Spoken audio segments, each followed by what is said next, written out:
Everyone, good morning. Welcome to my another mini blog. আজকে হচ্ছে 8 তারিখ, আমি যাচ্ছি কলেজে। আমাদের কলেজে আবার অ্যাডমিট কার্ড দেবে, কারণ আমাদের এক্সামটা পোস্টপন হয়ে গেছিলো বলে। কলেজে পৌঁছে গেছি, আর এটা এসি রুম ছিল, তো মনেই হচ্ছিল না, এত জন্য ছিল আর এত গরম লাগছিল কি বলবো। তারপরে আমরা অ্যাডমিট কার্ড নিয়ে বাইরে এসে সবাই গল্প করছিলাম। মাঝখানে দুটো বান্ধবী গায়েব হয়ে গেছিলো, কোথায় চলে গেছিলো আমরা জানি না। আমরা দাঁড়িয়ে তাও গল্প করে যাচ্ছিলাম। হঠাৎ করে আমার একটা বান্ধবী আমাকে হাত ধরে নিয়ে চলে গেছিলো, আমি সেটাই ভিডিও করছিলাম। আমার বান্ধবীটা আমাকে হাত ধরে কোথায় নিয়ে যাচ্ছিল সেটা ভিডিও করার চক্করেই আঙ্কেলগুলো হাই হাই করছিল, আমি সেটা ভিডিও করছিলাম। আর এরা হাত ধরে কোথায় নিয়ে যাচ্ছিল সেটা দেখে আমি সারপ্রাইজই হয়ে গেছিলাম, কারণ এরা সব প্ল্যান করে দুটো বান্ধবী গায়েব হয়ে গেছে বললাম, ওরা কেক আনতে গেছিল।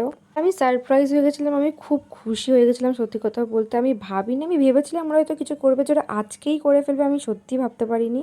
আমি খুব হ্যাপি হয়ে গেছিলাম। ওরা কেকে আমার নাম লিখেছে জয় মা কালী। কি বলবো, এটা দেখে আমি অনেক ওদিকে মুখ করলাম, কী সব নাম লিখেছিস হ্যান ত্যান। তাও আমি খুশি খুশি মনে কেক কাটলাম। আর আমাদের যখনই কোনো বার্থডে সেলিব্রেট হয়, কেক কাটার দায়িত্ব আমরা অনন্যাকে দিই, আর ও খুব ভালোভাবে কেক ভাগ করে অনেক বড় বড় পিস করে। আমি খুব খুশি হয়ে গেছিলাম কেক খাবো বলে, বার্থডে করেছে বলে। আর এইবারের বার্থডেটা আমার সত্যি খুব খুব ভালোভাবে কেটেছে, আর অনেক বড় বড় পিস হয়েছিল কেকের, আমরা সবাই মিলে খেয়েছি। আর লাস্টের একটা ভিডিও করা হয়নি, আমার একটা সিনিয়র দাদাকে আমি কেক খেতে দিয়েছিলাম, সেই দাদাটা আমার মুখে পুরো লাগিয়েছে, সেটার আর ভিডিও নেই। আর বাসে আস্তে আস্তে বাসের ড্রাইভারটা কি স্যাড সং চালাচ্ছিল, তাই আমরা হাসাহাসি করছিলাম, আমি আর আমার ফ্রেন্ডটা নাটক করছিলাম, আমরা কাঁদছি এরকম।